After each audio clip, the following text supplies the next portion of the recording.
নমস্কাৰ এই মুহূৰ্তত জনাইছোঁ অসমৰ প্ৰত্যেকগৰাকী জনসাধাৰণৰ বাবে কেইবাটাও গুৰুত্বপূৰ্ণ খবৰ। আজি হৈছে ২৬ মে। আজিৰ দিনটোতে অসমৰ লগতে ভাৰতবৰ্ষৰ বিভিন্ন প্ৰান্তৰ পৰা কেইবাটাও গুৰুত্বপূৰ্ণ খবৰ যুগুত কৰা হৈছে। এই মুহূৰ্তত জনাইছোঁ আজিৰ প্ৰথমটো খবৰেই ৰাজ্যবাসীৰ বাবে এটা ডাঙৰ খবৰ। উৎকট গৰমৰ প্ৰতি লক্ষ্য ৰাখি শিক্ষা বিভাগৰ গুৰুত্বপূৰ্ণ নিৰ্দেশনা। প্ৰচণ্ড গৰমৰ বাবে আগুৱাই দিয়া হ'ল পাঠদানৰ সময়। পাঠদানৰ সময়সূচী সলনি কৰিবলৈ প্ৰতিজন অধ্যক্ষ প্ৰধান শিক্ষকলৈ নিৰ্দেশ।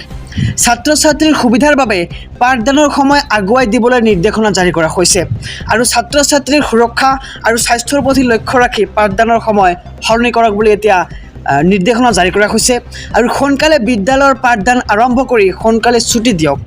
উৎকট গৰমৰ বাবে কামৰূপ মেট্ৰত আগুৱালে পাঠদানৰ সময় আৰু প্ৰাথমিক বিদ্যালয়ত পুৱা ৭:৩০ বজাৰ পৰা ১২ বজালৈকে পাঠদান হ'ব। লগতে মধ্য ইংৰাজী বিদ্যালয়ত পাঠদানৰ সময় পুৱা ৭:৩০ বজাৰ পৰা ১২:৩০ বজালৈ আৰু উচ্চ আৰু উচ্চতৰ মাধ্যমিক বিদ্যালয়ত পুৱা ৭:৩০ বজাৰ পৰা ১ বজালৈ পাঠদানৰ নিৰ্দেশ দিয়া হৈছে। লগতে চৰকাৰী বেচৰকাৰী সকলো শিক্ষানুষ্ঠানত কাৰ্যকৰী হোৱাকৈ এই নিৰ্দেশনা জাৰি কৰা হৈছে আৰু উৎকট গৰমৰ প্ৰতি লক্ষ্য ৰাখি শিক্ষা বিভাগৰ গুৰুত্বপূৰ্ণ নিৰ্দেশনা। প্ৰচণ্ড গৰমৰ বাবে আগুৱাই দিয়া হ'ল পাঠদানৰ সময়সূচী। এই মুহূৰ্তত জনাইছোঁ আজিৰ দ্বিতীয় নম্বৰ খবৰটো। ইব্ৰাহিম ৰাইচিৰ হেলিকপ্টাৰ দুৰ্ঘটনাত ইজৰাইল আৰু আমেৰিকাৰ হাত আছে নেকি?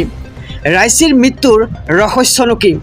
ইৰাণৰ বিবৃতিত সন্দেহ ইজৰাইল আৰু আমেৰিকা যুক্তৰাষ্ট্ৰলৈ। দুৰ্ঘটনাৰ বিষয়ে প্ৰকাশ বিস্ফোৰণ আৰু আক্ৰমণ হৈছিল নেকি ৰাষ্ট্ৰপতি ইব্ৰাহিম ৰাইচিৰ হেলিকপ্টাৰখনত? ৰাইচিৰ হেলিকপ্টাৰখন দুৰ্ঘটনাগ্ৰস্ত হোৱাৰ লগে লগে লাগিছিল জুই আৰু ইৰাণৰ সংবাদ মাধ্যমসমূহে অনুসন্ধানকাৰীসকলৰ উদ্ধৃতি দি প্ৰকাশ কৰিছে এক বিশেষ বাতৰি। আৰু আগন্তুক পাৰ হৈ যোৱা ১৯ মে'ত ইৰাণৰ ৰাষ্ট্ৰপতি ইব্ৰাহিম ৰাইচিৰ অকাল মৃত্যু ঘটিছিল আৰু বৈদেশিক মন্ত্ৰী আৰু আন ৬জন লোকে মৃত্যুবৰণ কৰে হেলিকপ্টাৰ এই দুৰ্ঘটনাত। আৰু বহু প্ৰশ্ন ৰহস্য ইয়াৰ মাজতে সন্দেহ হৈ পৰিছে আৰু আৰম্ভ হৈছে এতিয়া এক বিশেষ অনুসন্ধান।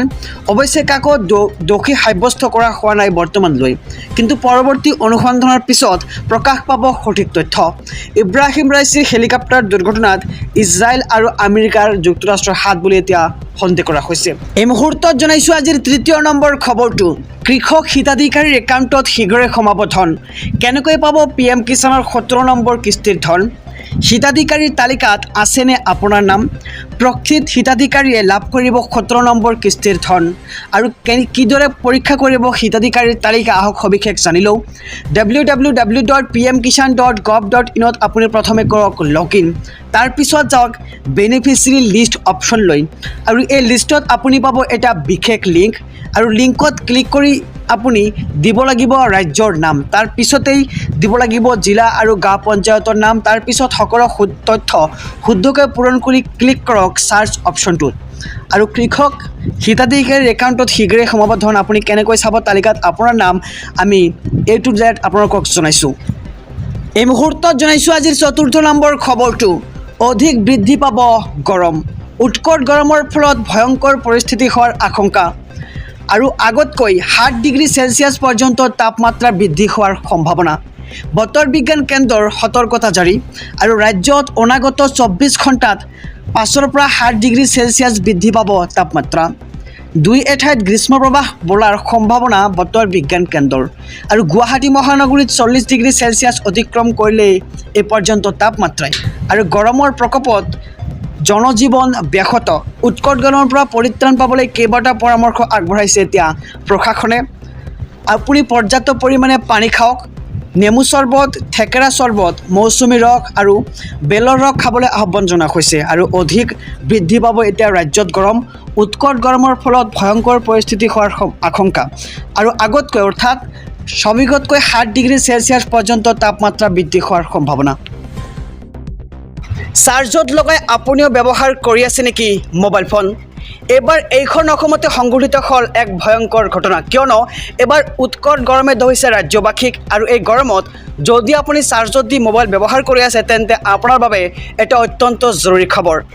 চাৰ্জ দি মোবাইলেৰে কথা পাতি থাকোঁতেই ঘটিল এক ভয়ংকৰ বিস্ফোৰণ মোবাইল বিস্ফোৰণৰ ফলত এজন কামাণ্ডোৰ কৰুণ মৃত্যু হয়। চাৰ্জত দি মোবাইলেৰে কথা পাতি আছিল কামাণ্ডোজনে আৰু তেনে সময়তে মোবাইল বিস্ফোৰণ ঘটি কামাণ্ডোজনৰ মৃত্যু হয়। আৰু ডিমৰ লাইবিলত সংঘটিত হৈছে এই শোকাবহ ঘটনা। মৃত্যু হোৱা কামাণ্ডোজনৰ নাম অমৰজ্যোতি টাইট আৰু হাইলাকান্দিত কৰ্মৰত আছিল কামাণ্ডো অমৰজ্যোতিয়ে। আৰু চাৰ্জত লগাই যদি আপুনি মোবাইল ব্যৱহাৰ কৰিছে তেন্তে সাৱধান হওক, কিয়নো এবাৰ উৎকট গৰমে ধৰিছে ৰাজ্যবাসীক। যদি আপুনি চাৰ্জত দি মোবাইল ব্যৱহাৰ কৰি আছে তেন্তে এতিয়াৰ পৰা আপুনি এই অভ্যাস পৰিহাৰ কৰক।